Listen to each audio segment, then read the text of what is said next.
Hello everyone. आज मैं आप लोगों के लिए क्यूब का पोर्शन लेके आया हूं कि कैसे क्यूब निकाला जाता है कोई भी 2 डिजिट नंबर का।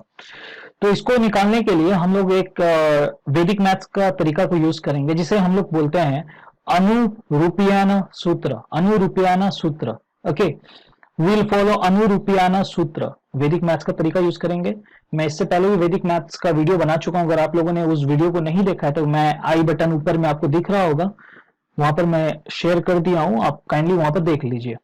ओके, तो ये वैदिक मैथ्स के ऊपर में हमारा सेकंड वीडियो है।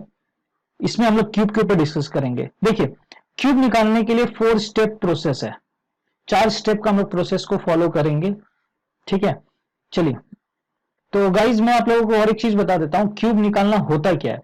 जैसे कि आप एग्जाम में आप देखिएगा कभी कभी, जैसे कोई नंबर लिखा रहता है, जैसे कि जस्ट फॉर एग्जांपल 42 और उसके ऊपर में ऐसा साइन दिया हुआ है, तो ये इसको बोलते हैं क्यूब। 42 का पावर 3, दैट मीन्स 42 का क्यूब। इसका मतलब होता है 42 मल्टीप्लाई 42 मल्टीप्लाई 42, वो आपको आंसर लिखना पड़ता है, ठीक है।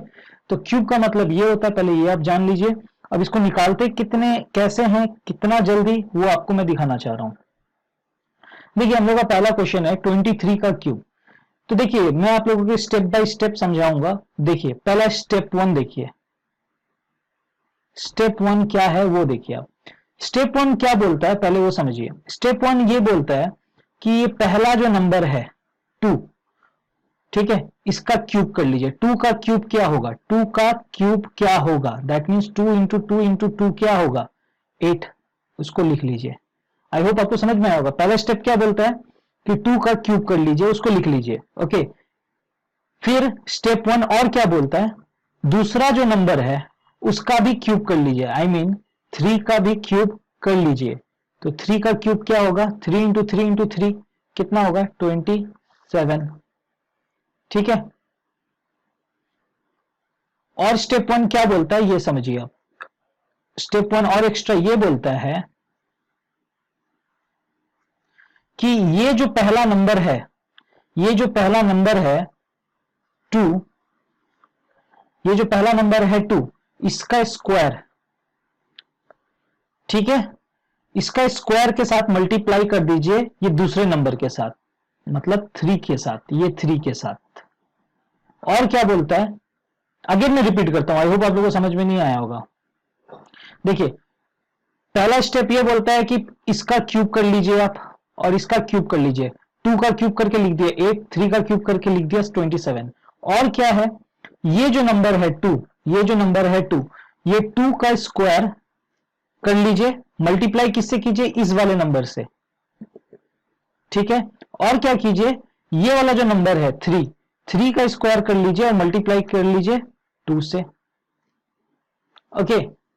आई होप आप लोगों को समझ में आ रहा होगा, ठीक है। स्टेप 1 थोड़ा लेंदी है, लेकिन आप समझ में आ जाएगा तो आप लोगों के लिए काफी इजी होगा। मैं इसके बाद और एक करवाऊंगा, तो देखते रहिए, आप लोगों को समझ में आ जाएगा। 2 का स्क्वायर 4, 4 इंटू 3 12, 3 का square 9, 9 into 2 18। I hope guys आप लोगों को ये समझ में आया होगा स्टेप 1, ओके। स्टेप 2 आप देखिए। स्टेप 2 क्या है? स्टेप 2 बहुत ही इजी है। स्टेप 2 ये बोलता है कि ये वाला जो बीच का जो नंबर है इसको डबल कर दीजिए। इसको क्या कर दीजिए? डबल कर दीजिए। जैसे 12 का डबल क्या होगा? 24। 18 का डबल क्या होगा? 36। स्टेप 2 बहुत ही इजी है। आई होप आप लोगों को स्टेप 2 समझ में आया होगा, ओके। स्टेप 3 क्या बोलता है वो देखिए आप। स्टेप 3 ये बोलता है कि ऐसे एक लाइन लगाइए, ये 27 का 27 लिख लीजिए, ओके। 18 और 36 को प्लस करके लिख लीजिए, जो कि आएगा 54। 12 और 24 को प्लस कर लीजिए, कितना आएगा आपका? इधर 36 आ गया और इधर 8 का 8 लिख लीजिए। इन दोनों को प्लस करके लिखना है गाइस, ये बात ये भूलिएगा मत आप, ठीक है। ये स्टेप 3 था और ये हम लोग का लास्ट स्टेप है, स्टेप 4। स्टेप 4 जैसे हम लोग लिखेंगे हम लोगों का आंसर आ गया होगा। अब स्टेप 4 क्या है, ध्यान से देखिए। स्टेप 4 ये बोलता है कि सब में से सिंगल सिंगल नंबर लेना है, सिंगल नंबर लेना है। जैसे कि पीछे से स्टार्ट करेंगे। 27 का सिंगल नंबर क्या है? 7। इसको 7 लिख लेंगे और ये जो 2 बच गया इसको आगे ले आएंगे, इसको आगे ले आएंगे, ठीक है। 54 प्लस 2 कितना होगा 56। अब इसमें से सिंगल नंबर क्या है 6, इसको यहां लिख लेंगे और ये 5 को कहां ले जाएंगे आगे ले आएंगे। 36 प्लस 5 कितना हो जाएगा आपका 41। अब इसमें सिंगल नंबर क्या हुआ 1, 1 को यहां लिख देंगे और ये 4 को कहां ले जाएंगे आगे ले आएंगे। 8 प्लस 4 कितना हुआ 12। अब देखिए आगे अब तो ले जाने का कोई सीन नहीं है क्योंकि लास्ट नंबर है, तो ये बस 12 का 12 लिख देना है। तो इससे ये समझ में आया 23 का क्यूब होगा 12167। आई होप गाइज आपको समझ में आया होगा। मैं और एक करके दिखा रहा हूं आप लोगों को, अगर समझ में आ रहा है तो प्लीज ये वीडियो को शेयर जरूर कीजिएगा और लाइक जरूर कीजिएगा और comment, I definitely need comment. मुझे पता चलना चाहिए कि आप लोग ये वीडियो देखे हैं और इसमें आप लोगों को क्या प्रॉब्लम्स आया। अगर बुरा लगे तो बुरा लिखिए, अच्छा लगे तो प्लीज अच्छा लिखिए। ओके,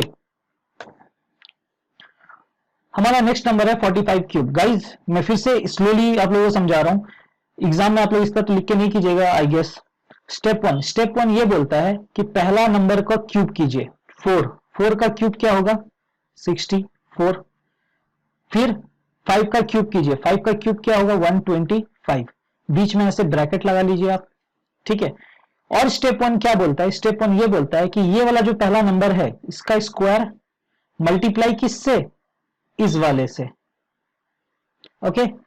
और क्या करना है, इस वाले नंबर का स्क्वायर 5 का स्क्वायर मल्टीप्लाई किससे 4 से। तो देखिए बड़ा इजी है, पहला नंबर का स्क्वायर मल्टीप्लाई इससे, फिर दूसरा क्या है, दूसरा नंबर का स्क्वायर मल्टीप्लाई इससे। तो 4 का स्क्वायर कितना हो जाएगा, 4 का स्क्वायर हो जाएगा 16, 16 इंटू 5 कर लीजिएगा तो आपका आएगा 80, इसको यहां लिख लीजिए। 5 का स्क्वायर कितना होगा 25, 25 इंटू 4 हो जाएगा आपका 100।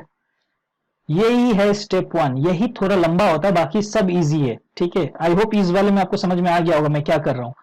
अब स्टेप 2 तो बहुत ही आसान है। स्टेप 2 ये बोलता है कि कुछ नहीं करना है, ये जो ब्रैकेट वाला नंबर को डबल करना है, इसीलिए मैं ब्रैकेट लगाया हूं ताकि आप लोग भूलिएगा नहीं कभी भी। 100 का डबल क्या होगा 200, 80 का डबल क्या होगा 160। ये हो गया हम लोगों का स्टेप 2। अब स्टेप 3 देखिए, स्टेप 3 देखिए, स्टेप 3 बोलता है कि इसको एज इट इज लिख लीजिए 125 का 125, इन दोनों को प्लस कर लीजिए ब्रैकेट वाले को, 200 प्लस 100 300, 160 प्लस 80 हो जाएगा आपका 160 प्लस 80 आपका कितना हो जाएगा 0, 86 आपका हो गया 14, 240 और यहाँ का 64 का 64। ये हो गया आपका स्टेप 3 कंप्लीट। अब लास्ट जो स्टेप आता है वो है स्टेप 4। स्टेप 4 किस लिए होता है, स्टेप 4 होता है आंसर लिखने के लिए। स्टेप 4 में हम लोग आंसर लिखते हैं, किस तरह लिखेंगे ध्यान से देखिए, पीछे से स्टार्ट करेंगे, इसका लास्ट नंबर को लिख लेंगे एज इट इज 5 का 5। ये जो 12 बच गया इसको आगे लेके आएंगे, इसके साथ जोड़ देंगे, 300 प्लस 12 कितना हो जाएगा 312। अब देखिए यहां पर क्या बचा 2 का 2 लिख लेंगे, 31 को आगे लेके आके जोड़ देंगे, 1 का 1, 4 प्लस 3 7 2। फिर से यहां पर लास्ट नंबर क्या बचा 1, 27 को आगे ले आएंगे 64 के साथ जोड़ देंगे तो 7 प्लस 4 हो जाएगा 11, 6 प्लस 7 8 9, तो 91 यहां आ जाएगा। याद रखिएगा इसका पूरा का लिखना पड़ेगा क्योंकि आगे फॉरवर्ड आप नहीं कर सकते। तो आंसर इसका आ जाएगा 45 का क्यूब आ जाएगा 91125। तो आई होप गाइज आपको समझ में आया होगा। तो आप लोगों को मैंने 2 करा दिया, अब इसके बाद प्रैक्टिस आप लोगों के ऊपर डिपेंड करता है। मैं वीडियो को ज्यादा लंबा नहीं कर सकता, मैं आप लोगों के लिए अगर फिर भी कंफ्यूजन है मैं और एक करके दिखा रहा हूं, ये मेरा लास्ट सवाल रहेगा गाइज। ये रहा हम लोगों का लास्ट सवाल 63 का क्यूब। देखिए फिर से वही बात, स्टेप 1 देखिए मैं समझाने के लिए यहां पर ये सब लिख रहा हूं, एग्जाम में आप लोग प्लीज नहीं की लिखिएगा इस तरह। 6 का क्यूब, पहले इस नंबर का क्यूब कीजिए, 6 का क्यूब होता है, ये सब आपको पता होना चाहिए, 6 का क्यूब 7 का क्यूब 8 का क्यूब 9 का, इसको याद करना पड़ेगा। आप लोग 1 से लेकर कम से कम 13 या 15 तक याद कर लीजिए। 6 का क्यूब होगा आपका 216, 3 का क्यूब होगा 27, ब्रैकेट लगा लीजिए फटाफट। 6 का स्क्वायर मल्टीप्लाई 3, 3 का स्क्वायर मल्टीप्लाई 6। आई होप आपको समझ में आया होगा। इसका स्क्वायर मल्टीप्लाई 3 से, इसका स्क्वायर मल्टीप्लाई 6 से, 6 का स्क्वायर मल्टीप्लाई 3, 3 का स्क्वायर मल्टीप्लाई 6, ये बीच वाला ये आप भूलेगा मत। तो 6 का स्क्वायर 36, 36 और आपका मल्टीप्लाई 3 कीजिएगा तो 108 आएगा, ओके। 3 का स्क्वायर 9, 6 9 54, ये हो गया स्टेप 1। स्टेप 2 आप लोगों को पता है स्टेप 2 क्या होता है? स्टेप 2 यही होता है कि बीच वाले को डबल कर लो, 54 का डबल हो जाएगा 108 और इसका हो जाएगा 216। स्टेप 3 क्या होता है? स्टेप 3 यही होता है कि एक लाइन बनाना है, बस इसको लिख लेना एज इट इज और इन दोनों को जोड़ के लिखना है। 8 + 4 12, 5 + 1 6 1 162, 8 + 6 14 2 324 216। स्टेप 4 तो आप लोगों को मालूम है, स्टेप 4 आंसर के लिए होता है। आंसर बस आप लोगों को लिखना है, अब पीछे से स्टार्ट करना है। इसका 7 का 7 एज इट इज लिख देंगे, ये जो 2 है ये फॉरवर्ड हो जाएगा तो क्या हो जाएगा 164। फिर से वही बात, इसका 4 को लिख देंगे और इसका 16 को कैरी फॉरवर्ड कर लेंगे आगे। 6 4 10, 2 1 3 1 4 340, 0 का 0। फिर से वही बात, 34 को कहां ले जाएंगे? आगे ले आएंगे। 6 4 10, 3 1 4 5 and 2, तो 250। ओके, याद रखिएगा ये जो लास्ट वाले जो जितना भी आया उसको एज इट इज लिख देना है।